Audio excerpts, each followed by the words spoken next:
Hi everyone, welcome back to the Far Out Wisdom podcast. Have you guys ever watched like the pornographic material or the movies and then the actress has her eyes roll back to the back of her fucking head? That's the same face I make every time when somebody used the word liberal wrong. And as you guys know, that's what we're going to talk about today. Liberalism. And the reason why I want to talk about this in my podcast is the fact that I believe that liberalism is, we have to go back to the roots of this political ideology, or like this political philosophy, because in America people are using the word wrong, and I want to point that out. And I wish that the people who know what the word means push back on people who use dumbass words like libtard. So when you look at the word liberal, it comes from the Latin word, I think that's how you pronounce this, lebre. Or leber. I think I pronounce it incorrectly like I always do. So that it means freedom, right? So when you call somebody a libtard, are you calling them retarded because of the fact that they like freedom? Is that what it means? But I don't really blame them for using the word incorrectly. It's because of how uneducated they are or ignorant they are about the word. And that's it. It comes in American politics. So everybody's is in their echo chamber that they forget what words mean and just throw it out. Okay? And it annoys the fuck out of me. I don't, just like when people confuse Marxism, for example. And I had a friend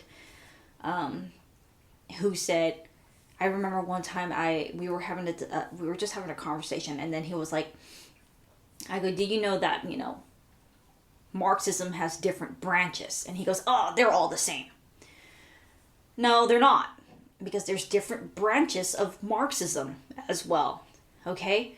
So liberals, okay, postmodernism, Marxists, socialists, communists, we're not on the same fucking team. We don't believe in the same thing. In fact, it was the communists who labeled me correctly. They call me a liberal, okay? And it's always not my right-wing friends, but every right-wing person, just a small percentage of right-wing people, they always call me a libtard. They say the same thing over and over again. I'm so fucking tired of it. And so this podcast, I'm going to talk about liberalism and why we have to pay attention to the main core principles of the philosophy and try to kind of shine the light on that word and so people can stop using it incorrectly, because if we continue with this, okay, it's going to, I know everything's going to shift so far left, so far right, that it's just a mass complexity of just a dirty, murky,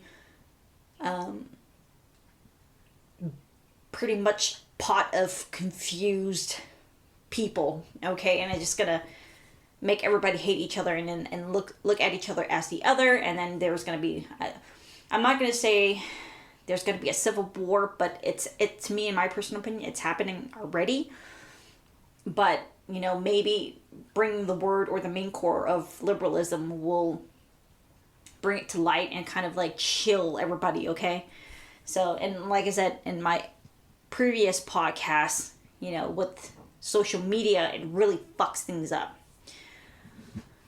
So, I want to talk about a trio, okay? If you guys are familiar with the intellectual dark web, you guys probably see James Lindsay, Peter Boghossian, and Helen Pluckrose. They call themselves liberal atheists. but they are going up against postmodernists. And they wrote essays on, they called the grievance paper to expose the corruption in the universities. And, it's really interesting. You guys should look it up. I'm going to play a clip where she specify liberals. So let me pull that out. Starting to shift and people's minds are starting to change around this. Yes, I'm just worried about where it's going to shift to, because since so when she talks about what she's talking about postmodernism and talking about where it's gonna shift to because of universities, they're indoctrinating our young people with these ideas. 2010, but really escalating over the last few years, the social justice ideas have got stronger, more assertive and clearer, so people can get at them. That's the good thing. We can now see what they are and we can argue with them without being accused of straw manning. There's no obscurantist language or ambiguity. It's very clear. And the bad thing about this is that it's highly contagious. Young idealistic students particularly can grasp this and absorb it. But I think that does move us into the stage of pushback, of culture war, rather than cultural confusion, which has been what we're seeing. So my concern at the moment is that I think there's going to be a big pushback at social justice, and I want it to come from the liberal left rather than the populist right. And I see at the moment people surging right, as you know, the UK and the US, we've had a surge right. We have conservative parties in now. People are expressing less confidence in left-wing parties, and I think this is partly to do with the kind of social justice ideas that are coming from them. So I want the liberal left to push back at them. Otherwise, I fear that the anti-intellectual right, the populist right, could become more attractive to more people. It could even push back racial equality, gender equality, LGBT equality. And that is what we want to try and stop. Well, I do. Okay, so she did specify. So she goes on during the interview and she specify that in America, during the Red Scare, the McCarthy period, the right is confusing liberals with the communists, with the socialists, and with the Marxists. And I'm going to say this during my podcast, I'm going to emphasize it. We're not the same thing. Okay? So I'm going to say something again that's going to probably piss off my right-wing friends. Thomas Jefferson was a classical liberal. And I'm going to say this again. Thomas Jefferson was a classical liberal. The founding daddies of the United States of America was influenced by liberal principles. Thomas Jefferson was influenced by John Locke, the daddy of liberalism. Okay, and like I said, liberalism is the oldest political philosophy out of all the spectrum that you see, okay, on the chart. And I don't understand why people get it confused. And this is the problem that in the American society that we have, because in the UK, they can specify, they can tell the difference between liberals. The American liberals, to me, in my personal opinion, are more social liberals. Okay, so I'm going to break it down a little bit more. So liberals, British sense, okay, so they advocate for civil liberties.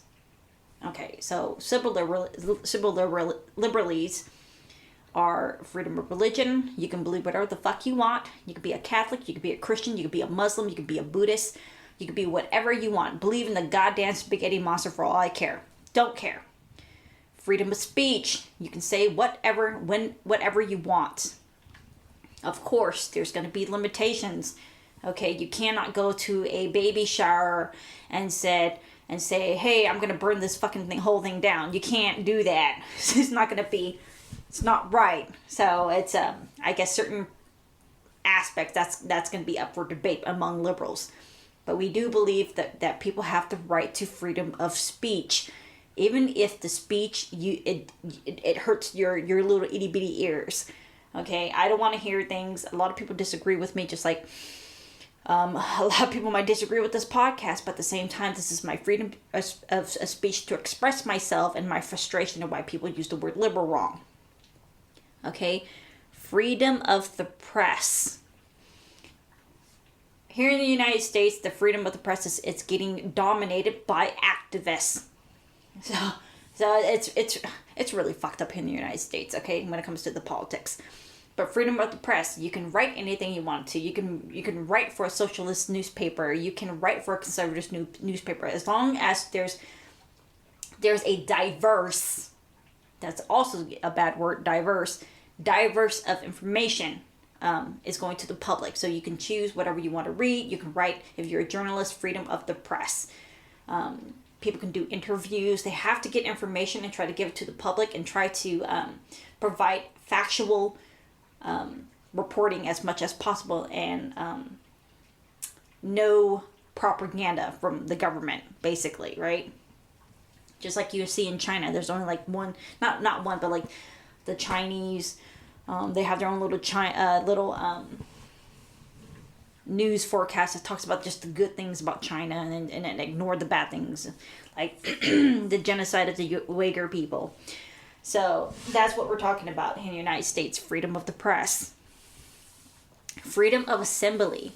I didn't really do research on that one, but I think, or I'm assuming, that is, your right to protest peacefully. You can go out and protest if you don't agree with abortion, for example. You can go and protest out of Planned Parenthood. If you don't agree with, Christianity, you can go out in front of a church and protest the church if you want to. That's freedom of assembly, as long as you do it peacefully. Okay? And then freedom to petition the government. So to petition the government, you have the right to pretty much overthrow them if they become so if you have proof of tyranny, or you feel like the government is not doing what you think is good for, not you, but good for for society. And those pretty much are the common principles. But I'm going to read something that's going to go in deeper. But basically, it's fundamentally it's all about the individual. It's all about the diverse of ideas, and I shouldn't say that. Liberals, it's more like we take ideas and go through the process of debating and keeping the good things about an idea and removing the bad things of an idea to move humanity forward. And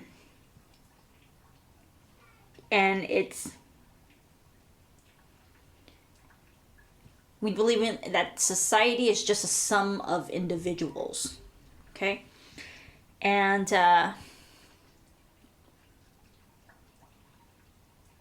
just like I said earlier, it's so complicated, and I will be in a podcast, an episode with Connor Dirting. I think that's how you say your name. With the Daily Discussion, and Franco Dow. He has his own podcast, and My Bad Fam. I don't remember his podcast, but we're going to try to kind of break it down. So what I'm saying is I'm getting to the surface of it, and try to, convince my friends to stop using that word, libtard. Like I said, I'm not going to force you to stop using the word, but you sound ignorant when you use it. Does that make sense? Because like I said, when you call somebody a libtard, you're calling them like a retarded freedom fighter or something. Is that what it is? So it's really confusing. So I'm going to read something from Dr. Nigel Ashford. So he from Learn Liberty It's a good YouTube channel. It breaks everything down from the history of classical liberalism to the fall of it in the 1940s and 50s. And now it's coming back up in the 21st century. I'm not saying it's going to come back full force, but what I'm saying is that we're missing the point of it, of liberalism, when the French Revolution and the American Revolution was, the justification for it was based on liberal ideas. So Dr. Nigel Ashford from Learn Liberty, he specified 10 core principles. And I'm not going to break into the each principles. What I'm going to do is I'm going to read another individual who broke down the 10 core principles of liberalism into like a philosophical paragraph. So number one, according to Dr. Nigel Ashford, the 10 core principles are: 1, liberty as the primary political objective. Number 2, individualism. Number 3, skepticism about power. Number 4, rule of law. Number 5, civil society. Number 6, spontaneous order. Number 7, free markets. Number 8, toleration. Number 9, peace. And number 10, limited government. So that's according to him, and then I'm going to read something from his name is pretty much www.rationalargumentator.com, and his name is G. Stoloyarov II. I'm not sure I'm saying that correctly, but he broke pretty much the liberalism down, which I thought, in my personal opinion, it's really brilliant. And like I said, it's more like I'm just breaking the surface of liberalism. That's what I'm doing. So, but he kind of break it, the fundamental, the ideas of the philosophy of liberty, okay, or AKA liberalism.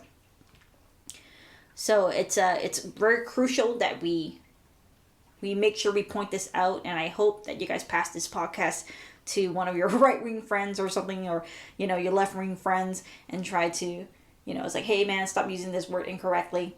If you're going to call yourself a liberal, make sure that you agree. Not make sure that you agree. Like I said, don't force them, but try to, point it out to them, because a lot of people call themselves liberal and they don't really even know what it means, and they just go with it. Okay. And that was me for a while.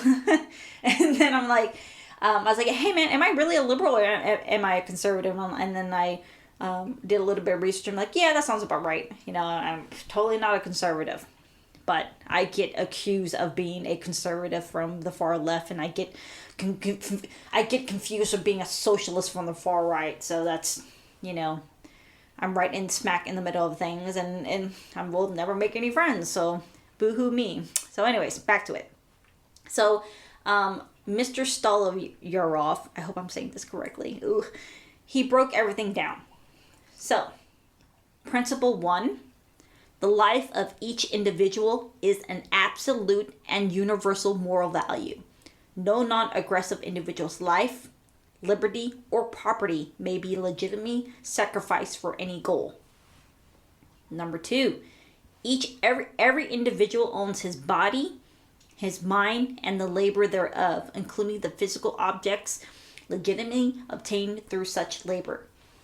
Principle 3, every individual has the right to pursue activities for the betterment of his life, including its material, intellectual, and emotional aspects, by using his own body and the property as well as the property of consenting others. Principle 4, the right of an individual to life, liberty, and property are inherent to that individual's nature. They are not granted by other human beings, and they cannot be taken away by any entity. Principle 5, the initiation of physical force, the threat of such force, or fraud against any individual is never permissible, irrespective of the position and character of the initiator. However, proportionate force may be used to retaliate and defend against aggression. So principle 5, you probably heard the word "don't tread on me." That's pretty much what it is. Number 6, the sole fundamental purpose of government is to protect the right of individuals by engaging in actions specifically delegated to the government by its constitutes. Government is not the same as society, nor is the government entitled to sacrifice some non-aggressive individuals to advance the well-being of others. Principle 7, every individual has the absolute right to think and express any ideas. And just like I said earlier, the diverse of ideas, freedom of speech. Thought and speech has never equivalent to force or violence and ought never to be restricted or to be subject to coercive penalties. Specifically, I'm gonna skip that word. I can't really read. I'm sorry. Haven't drank my coffee yet. And censorship on the basis of religious or political ideas are not acceptable under any circumstances. So liberals are against censorship. Okay. Principle 8. Commerce, technology, and science are desirable, liberating forces that are capable of alleviating historic ills, improving the quality of human life, and morally alleviating human beings. The complete freedom of trade, innovation, and thought should be preserved and supported for all human beings in the world. Number 9, accidents of birth, geography, or ancestry not define an individual and should not result in man-made restrictions of that individual's rights or opportunities. Every individual should be judged purely on his or her personal qualities, including accomplishments, character, and knowledge. And just like Dr. Nigel Ashworth said in his formulation of the 10 core principles, it's individualism. Okay? So you judge the individual based on his character. You hear this in Dr. Martin Luther King's speech. Judge a person by his character, not by his skin color.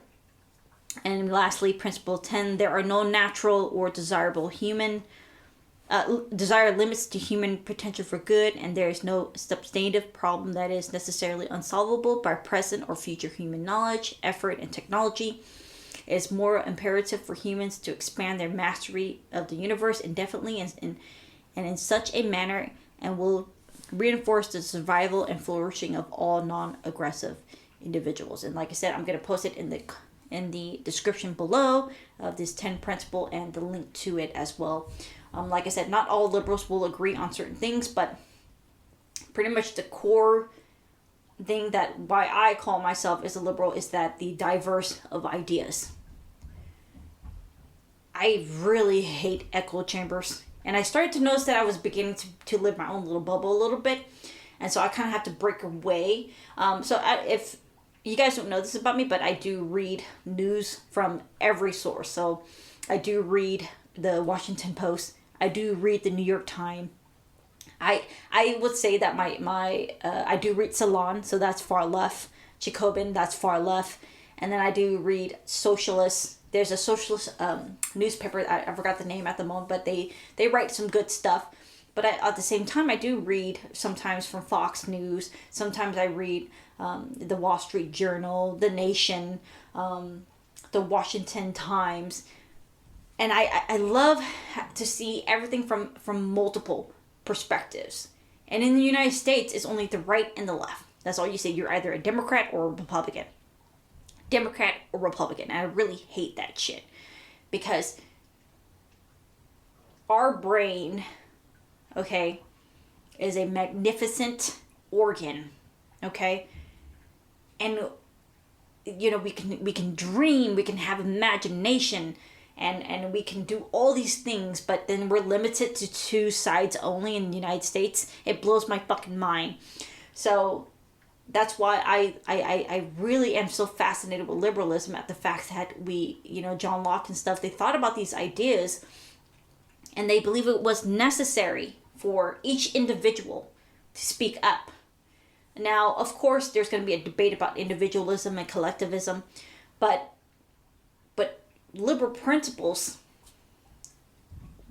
the society that the West that you see today are influenced by liberalism. And I don't understand why, you know, why people don't see this, but like I said, it's the polarization and social media that really fuck things up. And like I said, I will be in a podcast and I will be talking about these with the two guys, and we will try to break everything down and try to put forth our ideas of what we think liberal is. But we are, well, I am actually, you know, really firm about freedom of religion, freedom of speech, freedom of the press, freedom of assembly, freedom of the petition of the government. Because to me, liberalism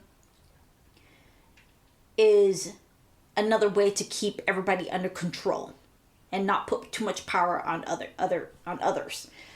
You know, and Jean-Paul Sartre, a communist, by the way, and as you guys know, I'm not really a fan of communism, but I respect that man at the fact that he calls out his own team.